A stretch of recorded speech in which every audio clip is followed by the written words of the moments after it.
stealth games are sorely missed. While some developers have taken their famous stealth series to a heavy RPG route, which ditches the classic stealth formula, and other franchises like Metal Gear Solid and Splinter Cell haven't had releases in a long while, the original Aragami snuck onto the scene to fair reception. The sequel aims to expand on the ideas of its foundation. While it does stumble in some areas, this stealth adventure has a lot to offer for those looking for a satisfying stealth experience alone or with friends. Right out of the gate, Aragami 2 knows what it wants to be in terms of its gameplay to enhance the positives of what the genre is known for. A stealth game lives or dies by the quality of the gameplay systems, and thankfully, this is done right. Something I always find very important in stealth games is the UI and what the player is allowed to see. Enemy awareness markers are always visible when they suspect you and are either above their heads or on the end of the screen when off camera.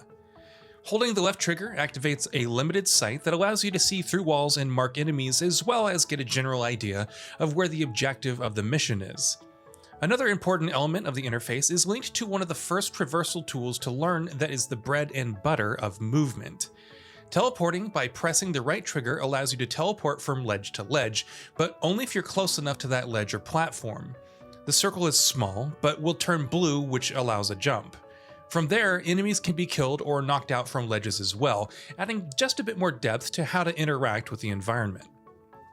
Traversal is vastly improved from the first Aragami. Teleportation and dashing are done with ease, and hanging from ledges or fences is a very simple but welcome addition. All of this comes together to make this stealth game a breeze to control, albeit within the limitations of a stamina bar. There's never enough stamina to repeatedly teleport over and over, but the regeneration is very fair, so you're never out for too long. The overall art aesthetic is very clean. The palette is very muted and appealing to the eye. Even though the artwork has a very smooth look, there's a good balance in texture detail to where it doesn't seem bland like Lynxworks' previous venture. Your own Aragami avatar can be customized with dyes and cosmetic armor that provides a needed splash to create a unique flair. One of my favorite aspects of Aragami's visual language is how the game shows if you're detectable or not.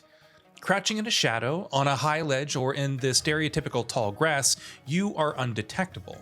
This is indicated by the character model turning black with white outlines. It's a nice visual cue in case shadows aren't clear, especially in nighttime settings like what's commonly seen in Aragami. The PC port runs very well and has a good amount of graphical customizability. Lighting and shadows can be tweaked, as well as resolution scaling and a reasonable amount of anti-aliasing customization. Early on, when starting to learn the game, one of the most aggravating ways I got surrounded was when whispering to lure enemies.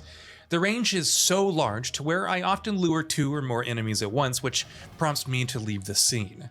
Singling out enemies is very difficult in most stealth titles, and having a button to lure enemies is a great basic tool. It just feels like its use is very discouraged here. This issue aside, there is an ability that is able to be learned very early into the game that allows enemy search patterns to be seen. Even still, in a game that stations multiplayer enemies with their own overlapping patrol paths and sightlines, I just wish dividing enemies was a bit easier. Unfortunately, the melee combat falls a little short. This is really hard to nail due to the fact that giving the player more tools for combat means that fighting becomes more comfortable and encouraged. This is something really hard to work around, but the sequel is still an improvement over the first title, since the tutorials make it clear that combat should not be a focus, but only as a last resort. The health bar isn't very high and doesn't refill automatically to enforce this statement. In the previous game, one hit meant death, so here there is a chance to escape and come back, or narrowly achieve victory. Attacking and dodging is fluid, and the camera does well to track the target being locked onto, but I had trouble adjusting to the timing for blocking and especially parrying. Aragami 2, like its predecessor, isn't really meant to be played for the story, especially since the missions are go here and collect the thing or kill the target as you'd expect.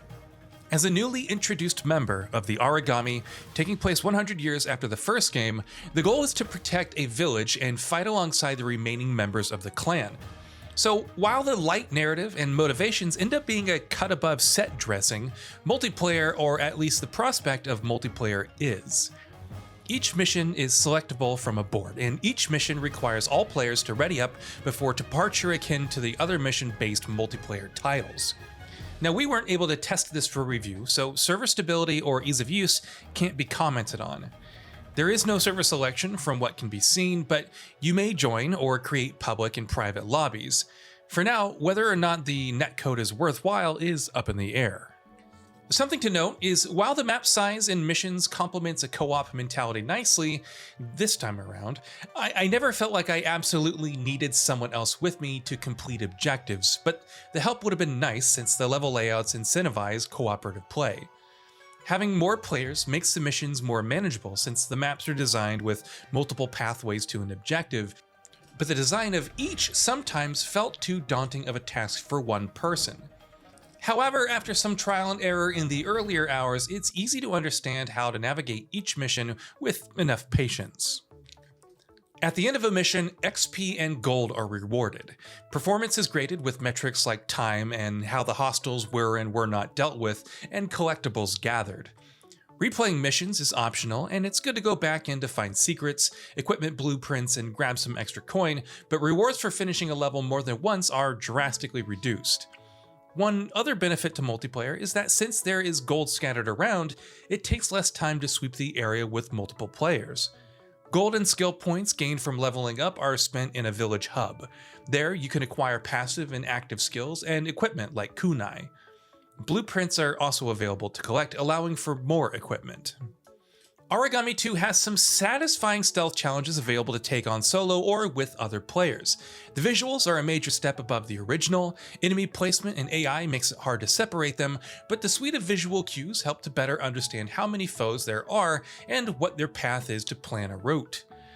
Movement is very brisk, and with a skill tree that has a lot of variety, there's no denying a feeling of gratification clearing a mission where you escape by the skin of your teeth. And that brings us to the end of this video. A quick request before we conclude, we upload new videos every single day, and if you like what we're doing, please consider subscribing. It really helps us out. Also, don't forget to enable all your notifications by clicking the bell icon so that you can receive daily video updates. Thanks for watching.